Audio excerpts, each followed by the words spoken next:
ఇంకేం లేదు. అది మెయిన్ పాయింట్. కనుక యుక్తం అన్నప్పుడు కలిసిపోయిందంటే పాలలో పంచదారలాగా కలిసిపోయిందని కాదు దాని అర్థం. కలిసినట్టుగా ఉంది. యుక్త ఇవ యుక్తం, కోశ ఇవ కోశ. అందువల్ల మొన్న కోశం అని చెప్పినప్పుడు మీకు ఆచ్ఛాదకత్వాత్ కోశ అంటే కోశ ఇవ కోశ, కోశము లాగా ఉంది. ఇవ ఇవ యాజ్ దో, కోశము లాగా ఉంది. ఎందుకని? అది కప్పున్నది కనుక. వీటిలో మనం అర్థం చేసుకోవాల్సింది ఏమిటంటే దానికన్నా ఇవి కోశముగా ఉన్నప్పుడు కూడాను కలిసే ఉన్నాయని. కానీ అక్కడ బ్యూటీ ఏంటంటే వపుస్తుషాదిభిహి, ఓ కంటే సరిపోద్ది కదా, పొట్టు అంటే సరిపోద్ది, ఒకటి కలిపే ఒకటి సరిపోద్ది. వపుస్తుషాదిభిహి ప్లూరల్ ఎందుకు వాడాడంటే అంటే ఓకా తౌడు కలిసి ఉంది అని అనడం, పొట్టు తౌడు కలిసి ఉందని రెండు చెప్పాల్సిన అవసరం లేదు, ఒకటి చెప్తే సరిపోద్ది. కానీ పంచకోశాలు ప్లూరల్లో ఉన్నాయి కనుక పంచకోశములు, కోశాహ ప్లూరల్ కదా, ఒక్క కోశం కాదు కదా. అన్నమయ కోశం, ప్రాణమయ కోశం, మనోమయ కోశం, విజ్ఞానమయ కోశం, ఆనందమయ కోశం, ఇట్లా పంచకోశములు ప్లూరల్ ఉంది కనుక వపుస్తుషాదిభిహి అని ఆచార్యులు వారు వాడారు. అది బ్యూటీ.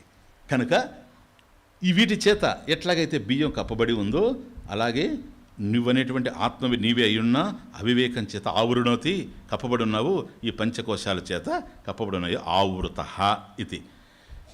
ఇప్పుడు అవఘాతత తండులం, యథా తండులం అవఘాతత ఏది వపుస్తుషాదిభి యుక్తం తండులం యథా అవఘాతత. కాబట్టి పొట్టు ఓక వీటితో కలిసి ఉండేటువంటి వరి ధాన్యాన్ని ఏ విధంగా అయితే నువ్వు వేరు చేసి బియ్యాన్ని దంచి అవఘాతత బియ్యం వేరు చేస్తూ ఉన్నావో తథా అట్లాగే ఇక్కడ కూడాను కోశై యుక్తం ఆత్మానం, అంతరం ఆత్మానం, శుద్ధం ఆత్మానం, కోశై యుక్తం, దాన్ని వివిచ్యాత్, దాన్ని వేరు చేయాలి. పృథక్ కృత్య. ఎట్లా వేరు చేయాలండి? యుక్త్యా, అర్జునుడు యుక్త్యావఘాతత, యుక్త్యా అవఘాతత, యుక్త్యావఘాతత. యుక్తి చేత, విచారం చేత దాన్ని నువ్వు వేరు చేయాలి. యుక్త్యా విచారేణ ఇది. ఏం విచారం చేస్తాం స్వామీజీ ఇక్కడ?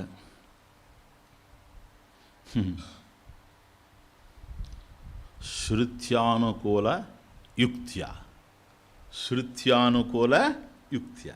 మనం చేసే యుక్తి విచారం ఎట్లా ఉండాలి? ప్రమాణానికి భిన్నంగా ఉండకూడదు.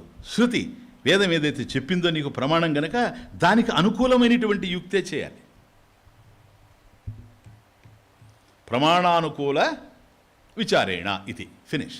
ప్రమాణానుకూల విచారేణ. కాబట్టి ప్రమాణం, ప్రమాకరణం ఇది ప్రమాణం గనక మన జ్ఞానాన్ని గెలిపించేటువంటిది ప్రమాణం. అది గనక శాస్త్రం. ప్లీజ్. కాబట్టి ప్రమాణానుకూల విచారేణ. కాబట్టి ప్రమాణానుకూలంకి వెళ్ళేవనుకోండి, ఊరికే ఇక్కడ మీకు అవసరం లేదు కానీ ఊరికే చెప్తున్నా, తెలిసి ఉంటే మంచిదని. పంచకోశ వివరణలో విచారం జరిగినప్పుడు, వివేకం జరిగినప్పుడు ఏ విధంగా మనం విచారేణ అన్నప్పుడు విచారం ఎట్లా చేయాలంటే, ఏ విచారం చెప్పండి? ఇది దృగ్దృశ్య వివేకేన. దృగ్దృశ్య వివేకన, అది విచారం. దృగ్దృశ్య విచారం. కాబట్టి ఏది తెలుస్తూ ఉంది అది దృశ్యం, ఏది తెలుసుకుంటూ ఉంది అది దృక్ కదా. శరీరం రూపం దృశ్యం, తర్వాత రూపం దృశ్యం, లోచనం దృక్, తద్దృశ్యం దృక్తు మానసం. అన్నీ ఉండాలి తల్లో.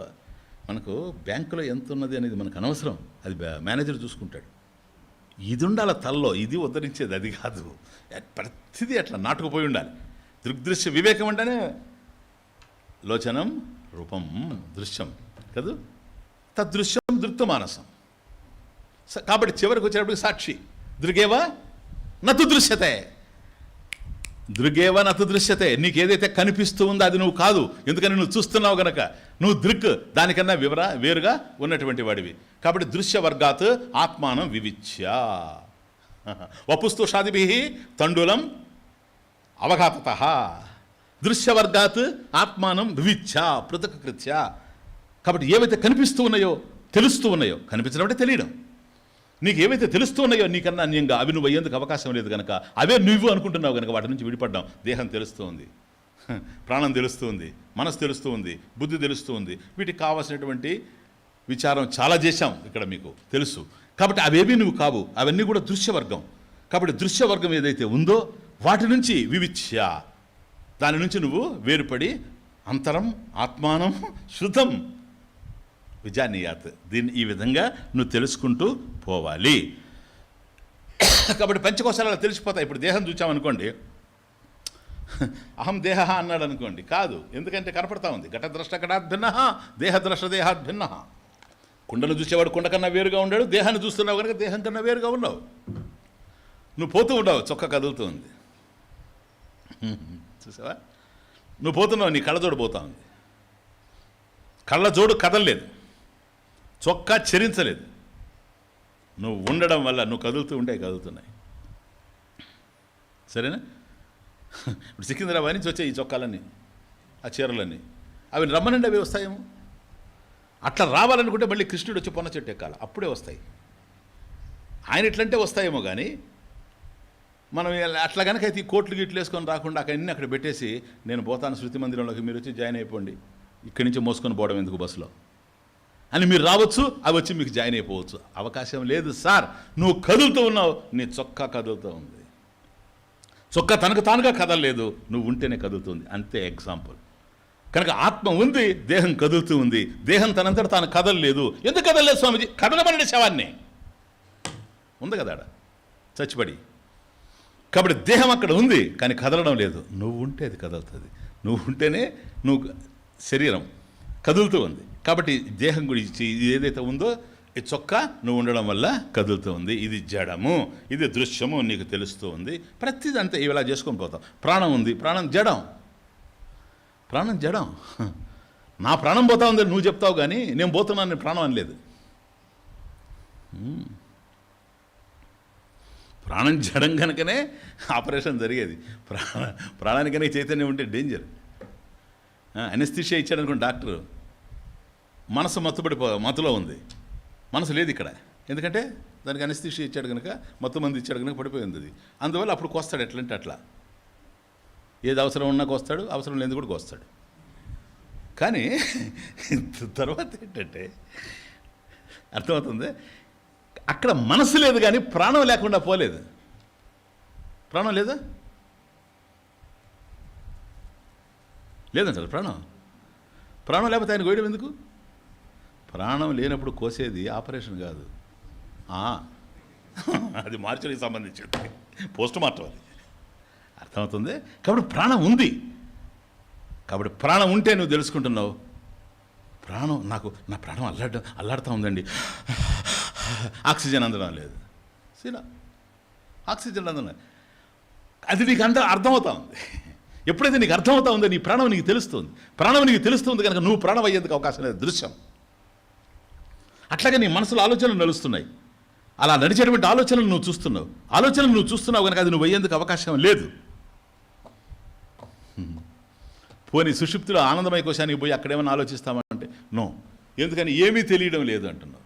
ఏమీ తెలియని తత్వం నీది కాదు, ఎందుకని నువ్వన్నీ తెలుసుకుంటూ ఉన్నావు కనుక. ఏమీ తెలియదు అని చెప్పే చోట నువ్వు ఉన్నావు కనుకనే మళ్ళీ లేవడం జరుగుతూ ఉంది. కాబట్టి అది కూడా నువ్వు అయ్యేందుకు అవకాశం లేదు. కాబట్టి ఏ విధంగా అయితే వపుస్తోషాదిభిః యుక్తం తండులం యథా అవగాహతః తథా కోశైః యుక్తం అంతరం శుద్ధమాత్మానం వివిచ్యాత్.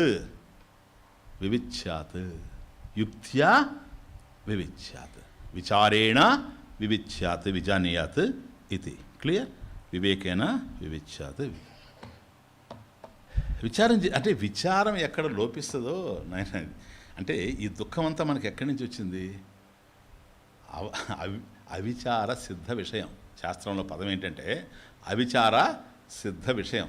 విచారం చేయకపోవడం వల్ల మనకు సిద్ధమై ఉండేటువంటి దరిద్రం ఇది, ఇంకేమీ లేదు. విచారం చేస్తే అసలు ఆ ప్రశ్నే తలెత్తదు. ఎక్కడైతే విచారం లేదో అక్కడ వివేకం లోపిస్తూ ఉంది. వివేకం లోపిస్తుంది కనుక అవివేకం తయారవుతుంది. అవివేకంలో ఏదైనా కావచ్చు. కవిత్వం రాస్తా ఉన్నాడు మహాకవి. ఆయన రాస్తూ ఉంటే పాపం ఆయన ఫ్రెండ్ వచ్చి లోపలికి పోతుంటే పాపం ఆడ వరండాలో ఆమె నిలబడుకొని ఉంది. ఏమ్మా ఉన్నాడా అని అడిగాడు ఫ్రెండ్ని. ఆమె అన్నది, ఏం చెప్తామన్నాయా రండి, అదిగో ఉన్నాడు ఆ రూమ్లో చూడుకోండి. రాస్తా ఉండాడు. బ్రహ్మ కూడా రాసి ఉండాడు ఇట్లా. బ్రహ్మ రాయలే, జ్ఞాన బ్రహ్మ రాయలే, ఇన్ని ఆయన రాస్తున్నాడు.